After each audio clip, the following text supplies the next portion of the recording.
The first time I saw her, I thought the universe was playing some kind of joke on me. There she was at the front of the yoga studio, barefoot on a worn mat, sunlight outlining her like a halo. Voice calm and steady as she asked the class to focus on our breath. She was just my yoga instructor. That was all she was supposed to be. A stranger paid to count my inhales, correct my posture, and help me touch my toes without pulling a muscle. I never imagined that a few months later I would be in that same studio alone with her during a private session. My heart pounding as she leaned in close, breath warm against my ear, and whispered, "I want you." Before I tell you how a simple attempt to fix my back pain became the beginning of my Woo LW era, tell me what city you're watching from, and don't forget to subscribe. Your support helps this little channel with women loving women's stories reach more people who need them. My name is Emily Hart. I'm 33 years old, and, until very recently, I was the kind of person who always carried stress like a backpack full of bricks. I work as a project manager at a marketing agency, which is a fancy way of saying my job is to make sure no one misses deadlines while pretending I'm not quietly falling apart. I sit at a desk most days, answering emails that start with circling back and end with best, eating lunch out of Tupperware, and staring at spreadsheets until the numbers blur. My doctor calls it occupational stress. I call it normal. A few months ago, my back finally had enough. One morning, as I bent down to tie my shoes, a sharp pain shot down my spine, and I almost toppled over. My doctor recommended yoga. Gentle stretching, he said. Mindfulness. As if breathing deeply could erase 10 years of anxiety. But the pain was real. So I did what any millennial woman with internet access would do. I Googled beginner yoga near me. That's how I found Stillwater Studio. It was a small yoga studio tucked between a laundromat and a smoothie bar, with a chalkboard sign out front that said, "Come as you are." I almost turned around 3 times before walking in. The reception area smelled like eucalyptus and something citrusy. Soft instrumental music played from speakers in the corners. A few people in leggings and sports bras chatted quietly as they rolled out their mats. I felt like an imposter in my old gym leggings and oversized t-shirt. I was about to back out when a voice behind me said, "First time?" I turned around and there she was. She was shorter than I expected, maybe 5'5", with toned arms and dark hair pulled into a loose braid that hung over one shoulder. Her eyes were a soft hazel, the kind that seemed to change color depending on the light. She wore a simple black tank top and high-waisted leggings, barefoot, completely at ease in her body. There was a small tattoo of a crescent moon on her left forearm. Yeah, I said, suddenly aware of how tense my shoulders were. Is it that obvious? She smiled, and I swear the room got a little brighter. You're standing like you're about to be graded on something. I'm Lily. I'll be teaching this class. Of course she was. The universe had a sense of drama. Emily, I said. My doctor said I should try yoga. My lower back is not thrilled with me. Well, Emily, she said, grabbing a spare mat and handing it to me. Your doctor is a smart person. Come on in. I promise not to make you stand on your head. I followed her into the main studio. Mirrored walls on one side and windows on the other, light pooling on the wooden floor. People spread out their mats in neat rows. Lily moved through the room with an easy confidence, greeting regulars by name, adjusting the lights, checking the thermostat. When the class started, her voice shifted into something slower, almost hypnotic. Let's start in child's pose, she said. Let your body be heavy on the mat. For the next hour, there is nowhere else you need to be but here. I tried to let myself relax, but my mind raced. Did I look ridiculous? Could everyone hear my joints cracking?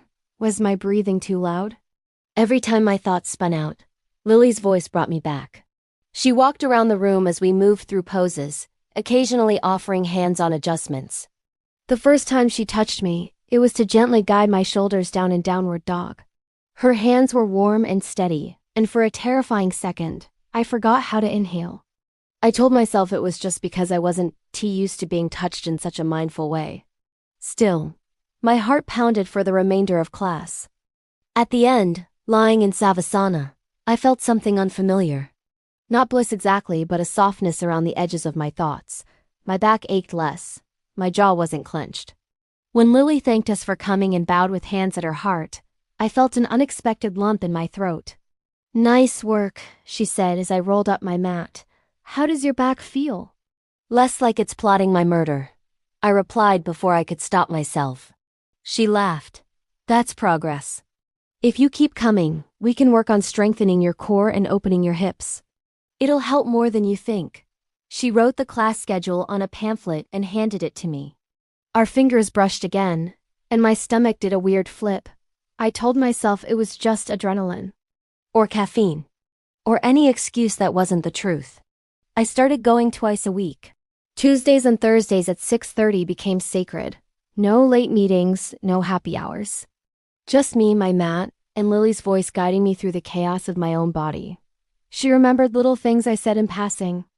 She'd ask how my big presentation had gone or if my stiff neck from last week was any better.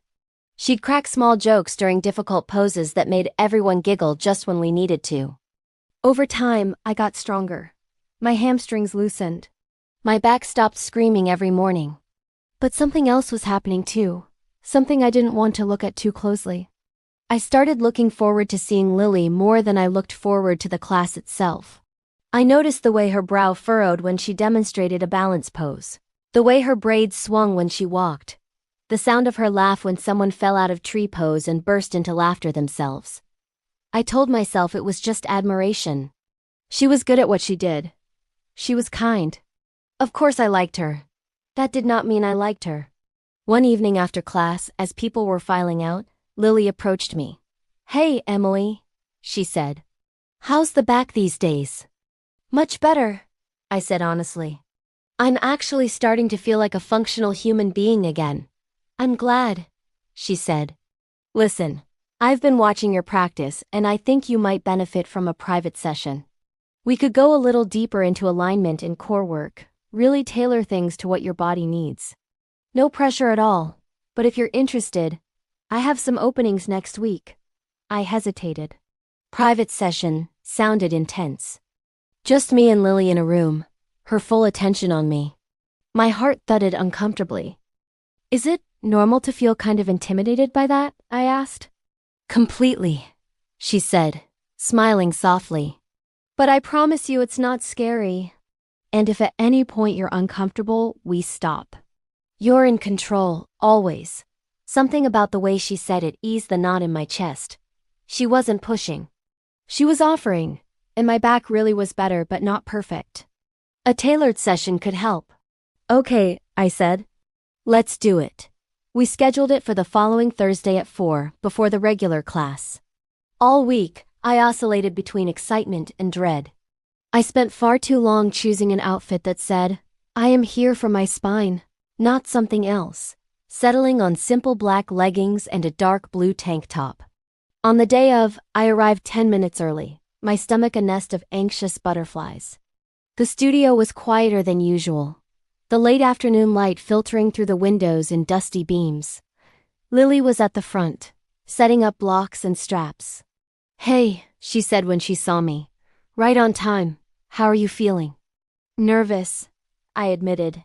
"That's okay," she said. "We'll go slow. Today is all about you listening to your body, not performing for anyone. Come unroll your mat up here so I can see you clearly." I placed my mat closer to the front than I ever had before. It felt strange being the only one in the room, like the space was suddenly too big and too intimate at the same time. We started with simple breathing exercises, Lily sitting cross-legged a few feet away from me. She watched my chest rise and fall, occasionally reminding me to relax my shoulders, to soften my jaw. Then we moved into gentle stretches, her voice guiding me into each posture with patience and care. When she offered hands-on adjustments, she always asked first, "Is it okay if I touch your hips to help you find alignment?" "Yes," I would say, my voice catching slightly. Her hands were firm but respectful, never lingering longer than necessary. Still, each point of contact felt magnified. A palm at my lower back in forward fold. Fingers on my shoulder blades in cobra. The brush of her arm as she moved around me. I tried to focus on my breath, on the feeling of my muscles engaging and releasing, but my awareness kept circling back to her. At one point, She had me in a low lunge, front knee bent, back leg extended. "Bring your hands to your thigh," she said. "Now imagine someone gently lifting you up from the crown of your head." I did as she said, wobbling a little. She stepped closer. "May I?" she asked. "Yes," I whispered. She placed her hands lightly on my side ribs, guiding my torso into better alignment. Her face was inches from mine. I could see the tiny freckles across her nose, the way her lashes cast shadows on her cheeks. "Breathe into my hands," she said softly. "You're holding so much tension here." I inhaled, trying to send air where she indicated. She nodded. "Good. You're doing great." We moved through more poses, time blurring into a haze of effort and gentle corrections. By the end, my muscles trembled, but my back felt strangely open, as if someone had cracked a window in a stuffy room. We settled into a seated position facing each other, legs crossed. "How do you feel?" she asked. "Like I might dissolve into the floor," I said, laughing weakly. "But in a good way." She smiled. "That's the goal." We sat there for a moment, the only sound the distant hum of traffic outside. The air felt charged, like something hovered between us that neither of us wanted to name. "Emily," she said quietly, "can I ask you something a little personal?" My heart spiked. "Sure. Have you been okay lately?" "Outside of yoga, I mean. I've noticed you carry a lot in your body. It's like you're bracing for impact all the time." Her words hit a nerve. I guess I am. Work is stressful. Life is not what I thought it would be. I feel like I'm always waiting for something bad to happen." She nodded, eyes soft. "I get that. I used to live like that too." Yoga helped me realize that waiting for disaster is its own kind of suffering. "I'm trying," I said, voice thick. "Some days I feel like I'm making progress. Other days, I feel like I'm one email away from breaking down." She reached out slowly, giving me time to pull away, and rested her hand over mine. "You are allowed to feel all of that," she said. "You don't have to hold it together all the time." "Not here." Something in me cracked. Tears pricked the corners of my eyes, and I looked away embarrassed. "Sorry," I muttered. "I didn't mean to turn this into therapy." "Hey," she said gently. "This is your space. You can cry on this mat as much as you want." "It's seen worse." I laughed through the tears, which only made more of them fall. I wiped at my face with the back of my hand, feeling raw and exposed and strangely lighter. "Thank you," I said. For everything." "You're welcome," she said. Her hand was still on mine. I was acutely aware of how close she was, of the faint scent of soap and eucalyptus on her skin. Our eyes met, and something flashed between us. Something I couldn't pretend was just gratitude. We sat there in silence, neither of us moving away. My heart hammered so loudly I was sure she could hear it. I knew I should say something. Crack a joke, break the tension. Instead, I whispered, "Lily?" Her eyes searched mine. "Yeah? What are we doing?" I asked, voice barely audible. She exhaled slowly, like she'd been holding her breath for weeks. "I don't know," she said. "But I know I look forward to seeing you more than I probably should. I know I think about you when I'm planning classes. I know I notice when you're not here." A nervous laugh broke from my throat. "That sounds familiar." Her fingers squeezed mine. She leaned in, her lips close to my ear, her voice a whisper that sent shivers down my spine. "I want you," she said. The words dropped into the space between us like a stone in a still pond. Everything else faded. The traffic noise, the creak of the floorboards, the ticking clock on the wall. There was only her breath on my skin and my own pulse roaring in my ears. I pulled back just enough to see her face. She looked terrified and hopeful all at once. "If that's not what you want," she said quickly, "tell me, and we'll forget this ever happened. I'll keep being your instructor, and we'll go back to normal." "I would never want you to feel pressured or unsafe." I shook my head, words tangled in my throat. I'd spent years ignoring the part of me that sparked around women, telling myself it was admiration and aesthetic appreciation, anything but what it really was. Lily's confession pulled that curtain down in one swift movement. I don't want normal, I said finally. Not anymore. Her shoulders sagged with relief. Slowly, giving me ample time to change my mind, she cupped my cheek with her free hand. I leaned into the touch without thinking. Then she closed the distance and kissed me. It was gentle at first, tentative, like she was asking a question and waiting for my answer. I answered by kissing her back. Every nerve in my body lit up. It wasn't fireworks or some cinematic swell of music. It was more like a deep exhale I hadn't known I was holding. For the first time in my life, a kiss felt like something I wanted, not something I was performing. When we pulled apart, foreheads resting together, we both laughed softly, breathless. Wow, I said, because my brain had lost access to complex language. Yeah, she agreed, a little dazed. Wow. We spent the next hour sitting on our mats talking. She told me about her ex, about the complicated breakup that had made her swear off dating for a while. I told her about my history of half-hearted relationships with men, about the way none of them had ever felt right. I admitted that I'd been questioning my sexuality but too scared to put a name to it. You don't owe anyone a label, she said. Not me, not your family, not the internet. You get to move at your pace. Do you think it is ridiculous that I'm figuring this out at 33? I asked. She shook her head. I think it's brave. Some people never do. We agreed to take things slowly. She insisted on setting boundaries for work. No public displays of affection in group classes, no blurring lines with other students. She checked in constantly, making sure I felt comfortable, that I never felt like she was using her position to pressure me. Outside the studio, though, we let ourselves be us. We went on walks in the park, sharing headphones. We tried new restaurants and argued about the best way to cook tofu. She showed me her favorite quiet corners of the city, little bookstores and hidden gardens I'd walked past without seeing. I met her friends, a chaotic and loving group of artists and healers who welcomed me without hesitation. I came out slowly, first to my closest friend, then to my sister, then finally to my parents. Some conversations were easier than others. There were awkward questions and a few clumsy comments, but over time people adjusted. The person I was most afraid to disappoint was myself, the version of me who'd spent years pretending to be someone else. Letting her go was both terrifying and liberating. Months passed.